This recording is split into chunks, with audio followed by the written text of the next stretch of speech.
The muzzle flash lit up the pre-dawn darkness like lightning trapped in amber.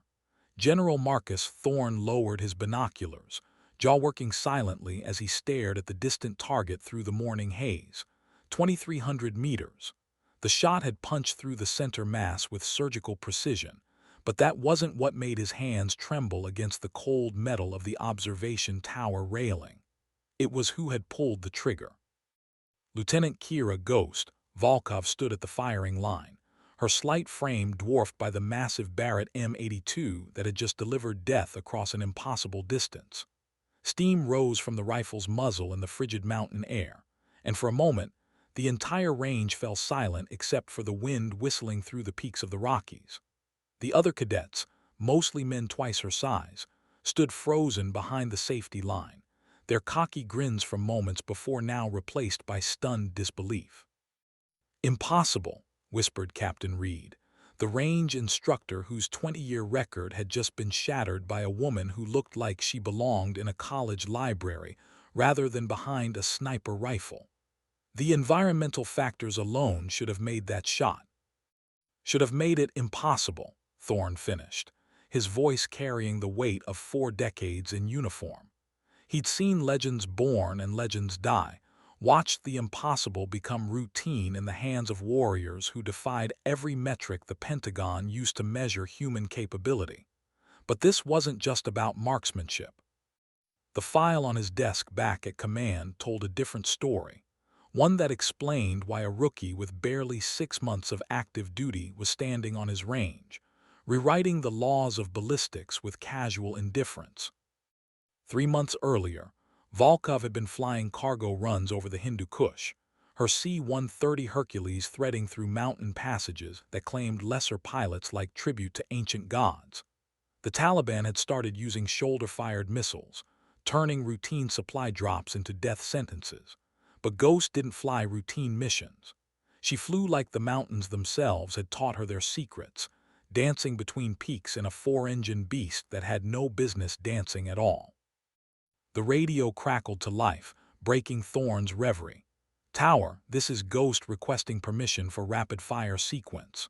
Her voice was steady, professional, empty of the bravado that usually accompanied record-breaking performances. That was the thing about true killers, Thorne had learned. They didn't celebrate death. They simply delivered it with the efficiency of a postal service and the artistry of a surgeon. Below them, Volkov was already repositioning, her movements economical and fluid.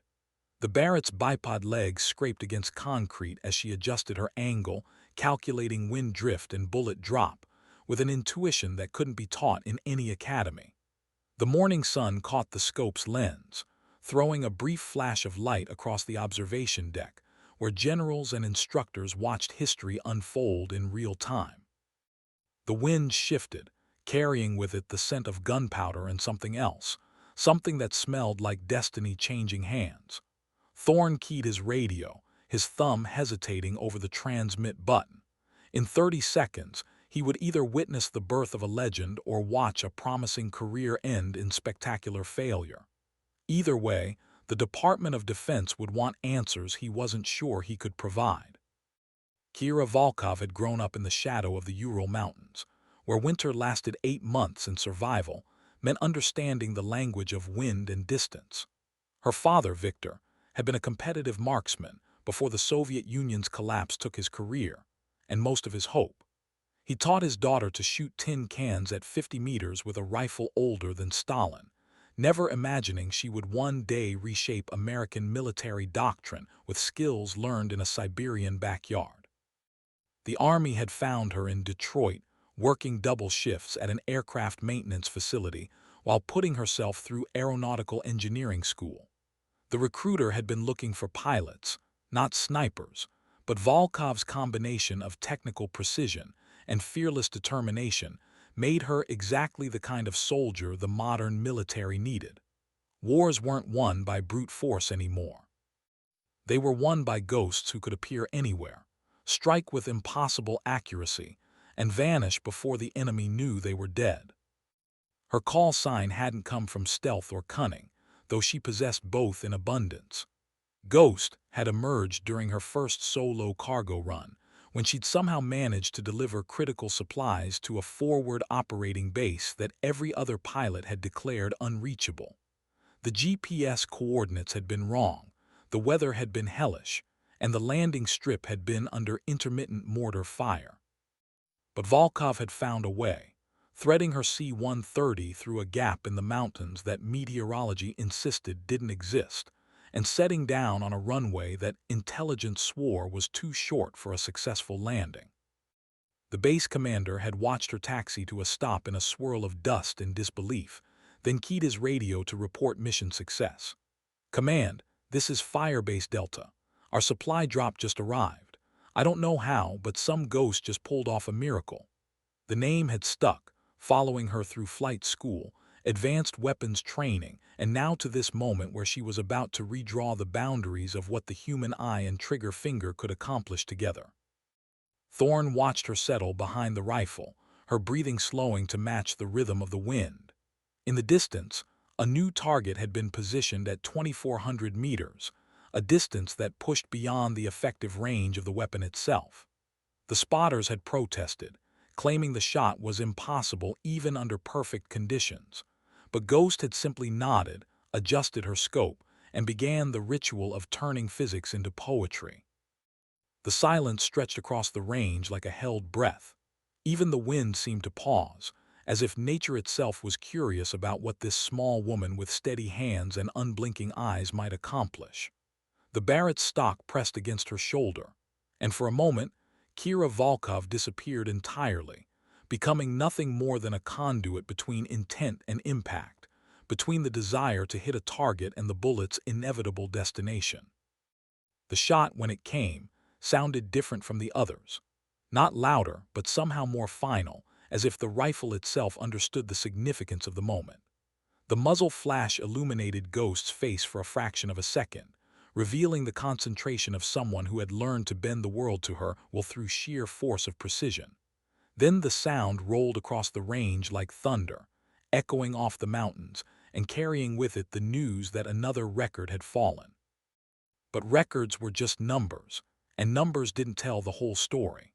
What mattered was the way General Thorne's radio immediately came alive with urgent transmissions from Pentagon liaisons who had been monitoring the test. What mattered was the sudden realization that the military had stumbled across something unprecedented, a pilot who could also eliminate targets at distances that bordered on science fiction. The modern battlefield demanded soldiers who could adapt, who could master multiple disciplines and deploy them with equal effectiveness. Ghost rose from the firing position, her movements still economical and unhurried. She didn't look toward the observation deck or wait for confirmation of the hit. She'd felt the shot leave the barrel, felt the perfect alignment of barrel, bullet, and target that occurred maybe once in 1,000 attempts. The result was inevitable, written in the mathematics of ballistics, and sealed by the kind of instinctive understanding that separated true marksmen from people who simply knew how to pull triggers. The confirmation came anyway, crackling over the range's loudspeaker system with the mechanical precision of military communication. Target confirmed. Impact. Center mass. Distance. 2,400 meters. New facility record. The words hung in the mountain air like a challenge to every assumption about human capability, every doctrine about the limits of individual performance in combat situations. Captain Reed descended from the observation tower, his face a mask of professional composure wrapped around genuine bewilderment. He trained snipers for 2 decades, had worked with Marine Scout snipers, Army Rangers, and Special Forces operators who could put bullets through playing cards at 1,000 meters. But what he just witnessed belonged in a different category entirely, something that required new vocabulary and fresh understanding of what motivated accuracy under pressure. Behind him, General Thorne was already on his secure phone, speaking in the clipped tones that indicated classified information moving up the chain of command. Words like unprecedented, strategic asset, and immediate deployment drifted across the range, mixing with the smell of gunpowder and the sound of wind moving through the mountains. The Pentagon would want to know everything about Lieutenant Kira Volkov, would want to understand how a cargo pilot from Detroit had managed to redefine the art of precision shooting. But Ghost wasn't thinking about Pentagon briefings or strategic implications. She was thinking about her father's tin cans, about the weight of an ancient rifle against her 12-year-old shoulder, about the moment when hitting targets stopped being about proving something and started being about understanding the conversation between eye, hand, and distance. Viktor Volkov had never imagined his daughter would carry his lessons into a world where precision meant the difference between mission success and catastrophic failure. The other cadets maintained their respectful distance, their earlier skepticism replaced by the kind of wariness that accompanied encounters with the genuinely exceptional. They'd come to the range expecting to witness standard qualification procedures, maybe see some decent shooting from their newest squad member. Instead, they'd watched someone rewrite the record books with the casual efficiency of a master craftsman, demonstrating basic technique. The psychological impact was significant. Suddenly, every assumption about capability and limitation required reevaluation. General Thorne approached the firing line, his stride carrying the authority of someone accustomed to making decisions that affected thousands of lives. But when he stopped next to Ghost, who was methodically cleaning the Barrett's bore with practiced efficiency, his voice carried a note of curiosity rather than command. "Lieutenant, where did you learn to shoot like that?" Ghost looked up from her maintenance routine, her dark eyes reflecting the morning light streaming down from the peaks surrounding the range. For a moment, she seemed to be calculating not just wind speed and bullet drop, but the implications of her answer. Then she smiled, the first genuine expression anyone had seen from her since she'd arrived at the facility 3 days earlier. "My father taught me that distance is just another variable, sir, like wind speed or elevation. Once you understand all the variables, hitting the target becomes inevitable." She returned to cleaning the rifle, her movements precise and economical. "He said that in Russia, we don't make excuses for missing. We just figure out what we did wrong and don't do it again." The simplicity of her explanation belied the complexity of what they'd all witnessed. Thorne had read enough classified reports to understand that exceptional performance often emerged from the intersection of natural ability, intensive training, and psychological factors that couldn't be replicated in laboratory conditions. But Ghost shooting represented something different, a fusion of technical precision and intuitive understanding that suggested capabilities beyond normal human parameters. His secure phone buzzed with an encrypted message from the Pentagon. The text was brief but unambiguous. "Immediate reassignment authorized. Report to Special Operations Command for enhanced capability assessment. Priority Alpha." Thorne showed the message to Ghost, watching her expression carefully for any sign of surprise or concern. Instead, she simply nodded, as if she'd been expecting this moment since the first impossible shot had found its target. "When do we leave, sir?" she asked, her voice carrying the same professional calm that had characterized every interaction since her arrival. No excitement about the opportunity, no anxiety about the unknown challenges ahead. Just the practical question of someone who understood that exceptional performance inevitably led to exceptional responsibilities. Thorne checked his watch, calculating travel time and processing requirements. "Transport leaves in 4 hours. Pack everything you'll need for extended deployment. And Lieutenant," he paused, searching for words adequate to the situation, "whatever happens next, remember that what you did here today changes everything. The Pentagon is going to want to understand not just how you shoot, but how you think. Be ready for questions that don't have easy answers." Ghost secured the Barrett in its hard case, her movements betraying familiarity with weapons that extended beyond basic military training. The rifle had become an extension of her will, a tool as precise and reliable as her own heartbeat. But tools were only as effective as the hands that wielded them, and her hands had been shaped by circumstances that couldn't be found in any training manual or doctrine. The helicopter arrived exactly on schedule, a US-60 Black Hawk that settled onto the range's landing pad with practiced efficiency. The crew chief who helped load Ghost's equipment wore the subdued insignia of Special Operations Aviation Regiment, an indication that her destination involved capabilities beyond conventional military operations. As the aircraft lifted off, carrying her toward whatever challenges awaited at Special Operations Command, Ghost took one last look at the range where she'd announced her arrival on the American military stage. Below them, the targets still stood at distances that had seemed impossible just hours earlier. But impossibility was a fluid concept, subject to revision by individuals willing to push beyond accepted limitations. The helicopter banked toward the east, carrying Ghost toward a future that would demand not just exceptional shooting, but the kind of tactical intelligence that could adapt precision to any environment, any mission, any threat.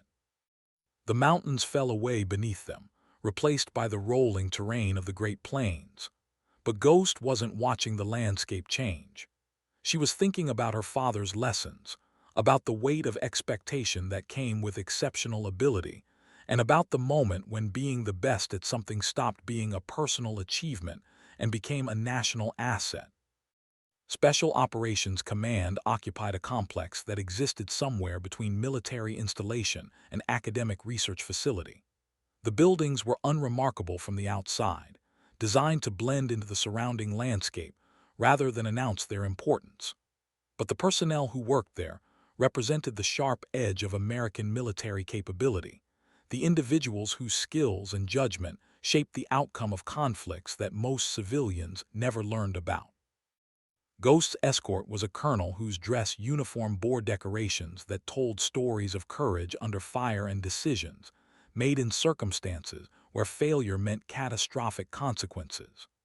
Colonel Patricia Hayes had been tracking exceptional performance across all service branches, identifying individuals whose capabilities might be applicable to missions that required solutions beyond conventional military doctrine.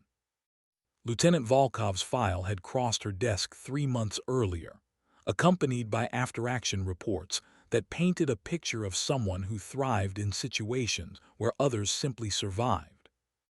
The sniper record was impressive, Hayes said as they walked through corridors lined with portraits of Medal of Honor recipients and other military legends. But what really caught our attention was your cargo flights in Afghanistan. Flying routes that meteorology declared impossible, landing at bases that intelligence said were too dangerous to approach. That suggests capabilities beyond exceptional marksmanship. Ghost nodded, understanding that her shooting demonstration had been a test of precision, while her flying record revealed something more important, the ability to make sound tactical decisions under extreme pressure. Modern warfare didn't reward specialists who could only perform one function well. It demanded adaptable professionals who could master multiple disciplines and deploy them effectively in rapidly changing situations. They entered a briefing room equipped with secure communication systems and displays showing global military operations in real time. Maps covered the walls, marking locations where Special Operations Forces were currently deployed and highlighting areas where conventional military responses were proving inadequate. Ghost recognized the tactical significance immediately. These were situations that required surgical precision rather than overwhelming force. Your new assignment, Hayes continued, settling behind a desk that looked more like a command console, involves capabilities that don't appear in any official military occupational specialty. You'll be designated as a multi-domain precision specialist, which means you'll deploy wherever we need someone who can adapt exceptional skills to unique challenges. Sometimes that will mean sniper support for special operations teams. Sometimes it will mean pilot duties for aircraft that require capabilities beyond normal training parameters. The classification system was new, but the concept was familiar. Ghost had spent her entire military career adapting to situations that didn't fit standard procedures, finding solutions that required creative application of multiple skill sets. The army had taught her to fly, but her father had taught her to shoot. Combining those capabilities into something greater than the sum of their parts was simply the logical next step. Hayes activated one of the briefing room's displays, showing satellite imagery of a remote valley in Central Asia. The terrain was mountainous, marked by narrow passes and weather patterns that made conventional air support nearly impossible. Red markers indicated the positions of hostile forces, while blue markers showed the locations of a special operations team that had been cut off from extraction for 72 hours. "This is your first mission," Hayes said, her voice carrying the weight of lives hanging in the balance. 12 Green Berets are trapped in that valley, surrounded by forces that have them outnumbered 10 to 1. The weather makes helicopter extraction impossible, and the terrain prevents conventional air support. But there's a ridge line approximately 1,800 meters from the hostile position that offers clear lines of sight for precision fire support. Ghost studied the imagery, calculating angles and distances while considering the environmental factors that would affect both flying and shooting. The mission would require landing a helicopter on terrain that barely qualified as suitable, then providing sniper support accurate enough to eliminate threats without endangering friendly forces. It was exactly the kind of challenge that required someone capable of excelling in multiple domains simultaneously. "What's the timeline?" she asked, already mentally preparing equipment lists and considering the aircraft modifications that might be necessary for the mission. "Transport leaves in 6 hours. You'll be flying a modified MH-6 Little Bird, single pilot, configured for precision landing in extreme terrain. Your spotter will be Sergeant First Class Michael Torres, a Green Beret with extensive mountain warfare experience who's familiar with the area." Hayes paused, ensuring Ghost understood the critical nature of the information. "The weather window for extraction closes in 18 hours. If those men aren't out by then, they'll be stuck there until the next storm system passes through." The briefing continued for another hour, covering intelligence assessments, communication protocols, and contingency plans for various failure scenarios. But Ghost's attention was already focused on the tactical challenges ahead, the intersection of flying precision and shooting accuracy that would determine whether 12 soldiers lived or died. It was exactly the kind of responsibility she'd been unconsciously preparing for since her father had first shown her how to line up tin cans in a Siberian backyard. The modified MH-6 waited on the Special Operations Command flight line, its sleek profile designed for missions that required stealth and precision rather than overwhelming firepower. The aircraft's configuration reflected the unique demands of the mission: enhanced navigation systems for flying in marginal weather, expanded fuel capacity for extended range, and mounting points for precision weapons that most helicopters couldn't accommodate. Sergeant First Class Torres was waiting beside the aircraft, his equipment arranged with the methodical precision that characterized special operations personnel. His file indicated extensive combat experience in mountain warfare, multiple deployments to Central Asia, and a reputation for maintaining calm under extreme pressure.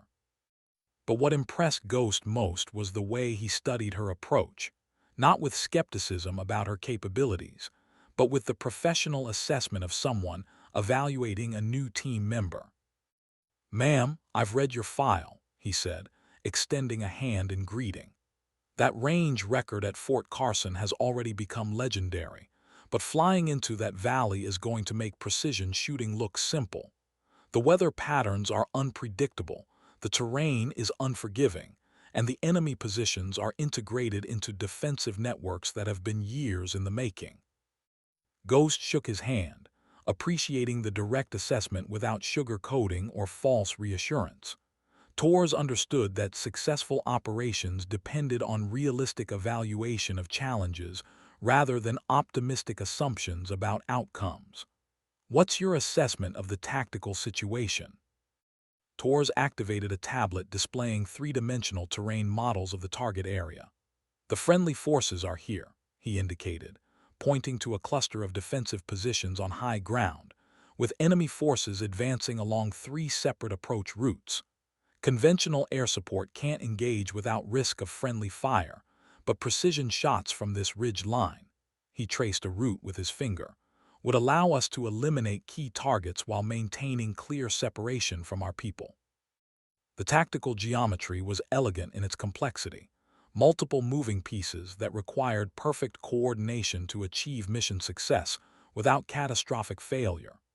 Ghost studied the terrain models, mentally calculating the flight path that would position them for optimal shooting, while maintaining escape routes if the situation deteriorated. It was the kind of three-dimensional chess game that she'd been unconsciously training for throughout her military career. They lifted off into weather that civilian aviation would have grounded indefinitely.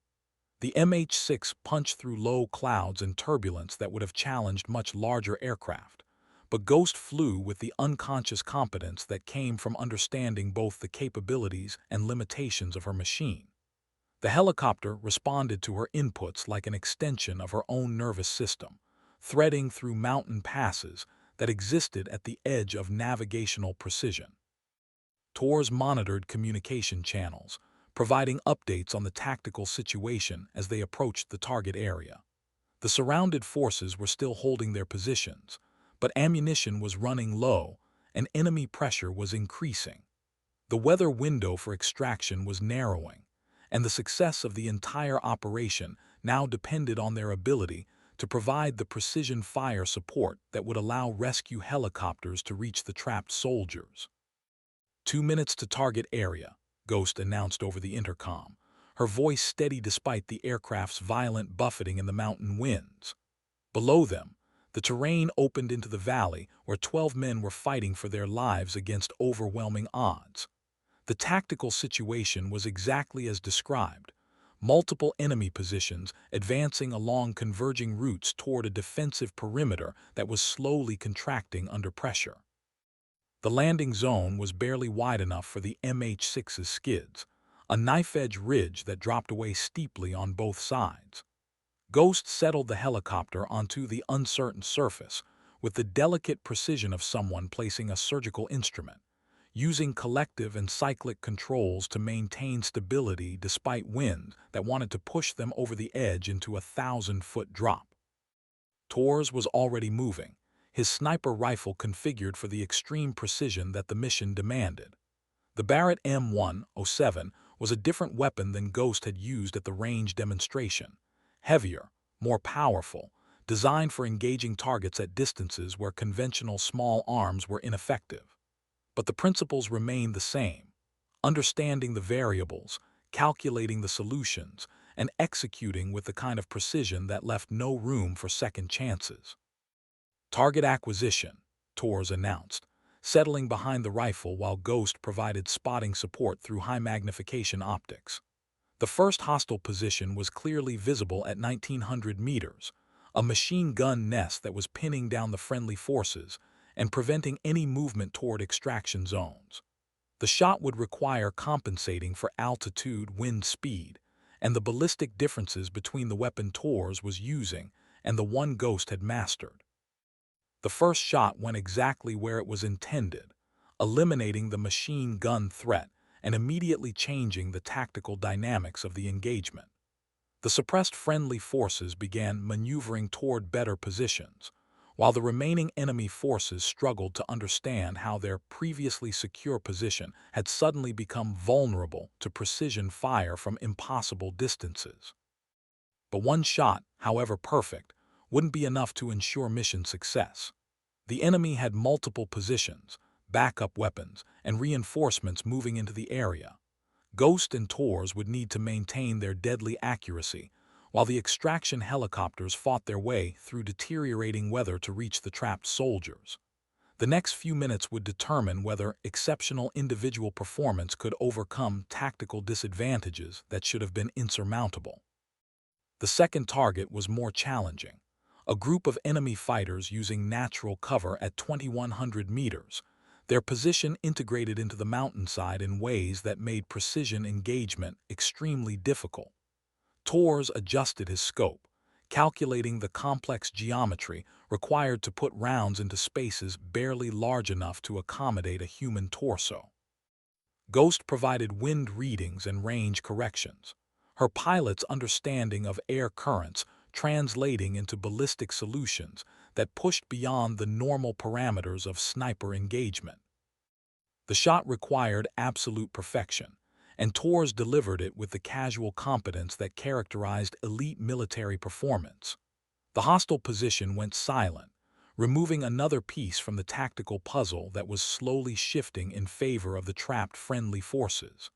But the enemy was adapting too, moving to positions that offered better concealment while maintaining pressure on the defensive perimeter. "Extraction birds inbound," came the radio transmission that indicated the final phase of the operation was beginning. Two MH-47 Chinook helicopters were fighting their way through weather that continued to deteriorate, their crews pushing the boundaries of safe flying to reach soldiers who were running out of time and ammunition. The success of their mission depended entirely on Ghost and Torres maintaining fire superiority until the extraction could be completed. The third engagement was the most critical, a mortar position that could engage the incoming helicopters before they reached the extraction zone. The target was partially concealed behind rocky outcroppings at 2,300 meters, requiring a shot that combined maximum precision with perfect timing. Torres had one opportunity to eliminate the threat before the mortars could engage the rescue aircraft. Ghost watched through her spotting scope as Torres settled behind the rifle, his breathing slowing to match the rhythm of the wind moving across the ridge. The shot, when it came, was perfect, a precision strike that eliminated the mortar threat and cleared the way for the extraction helicopters to complete their mission.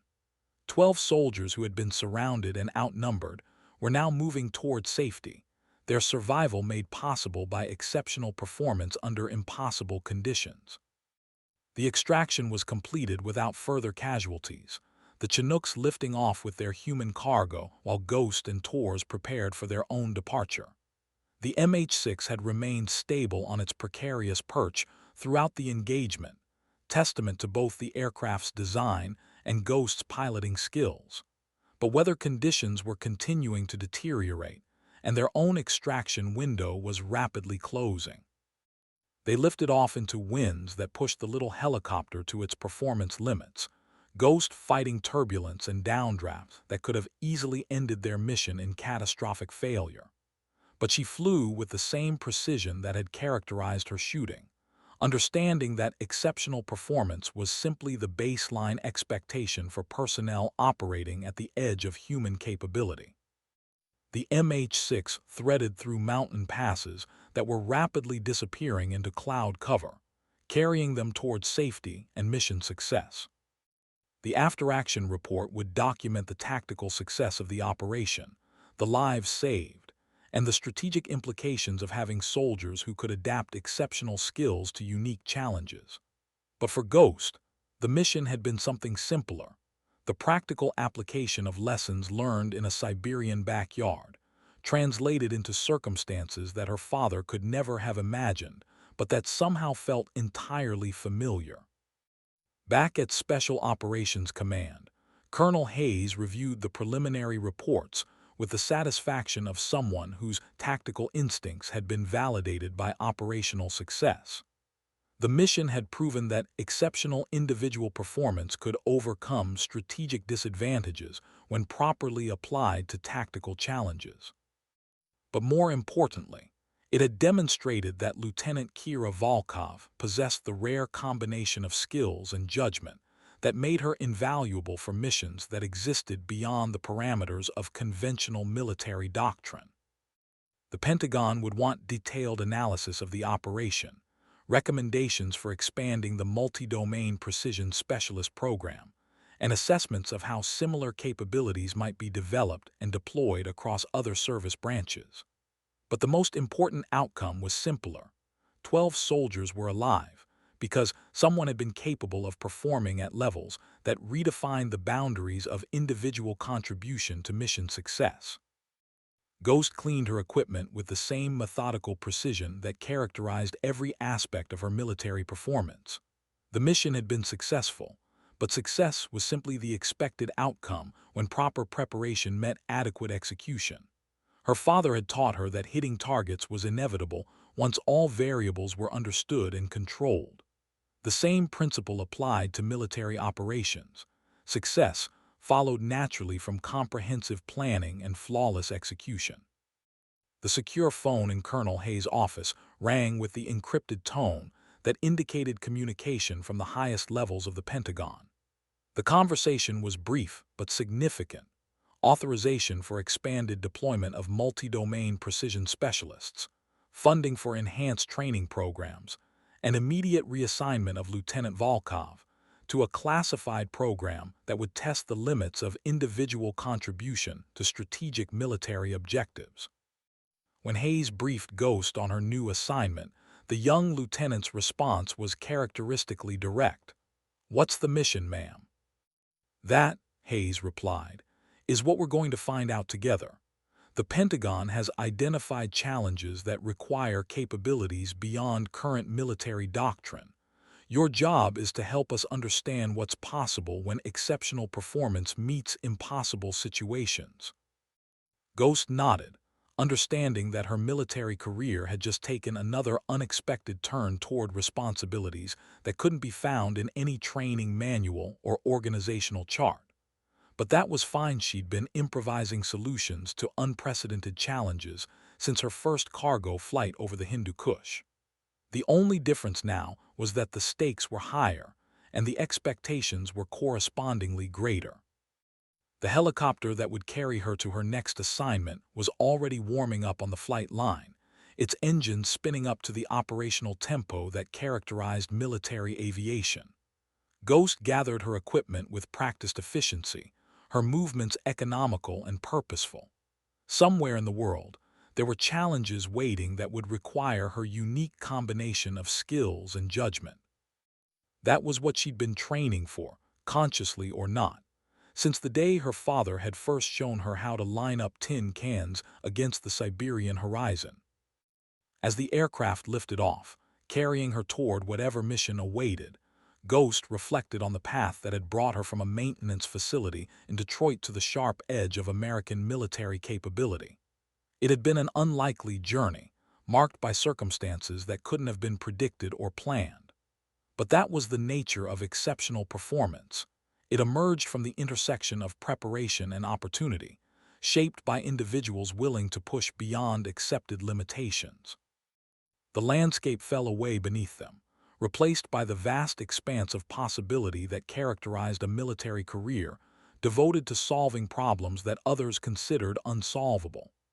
Ghost settled back in her seat, mentally preparing for challenges that would test not just her shooting and flying abilities, but her capacity to adapt exceptional skills to missions that existed at the edge of strategic imagination. It was exactly where she belonged, at the intersection of impossible and inevitable, where legends were born from the marriage of precision and determination.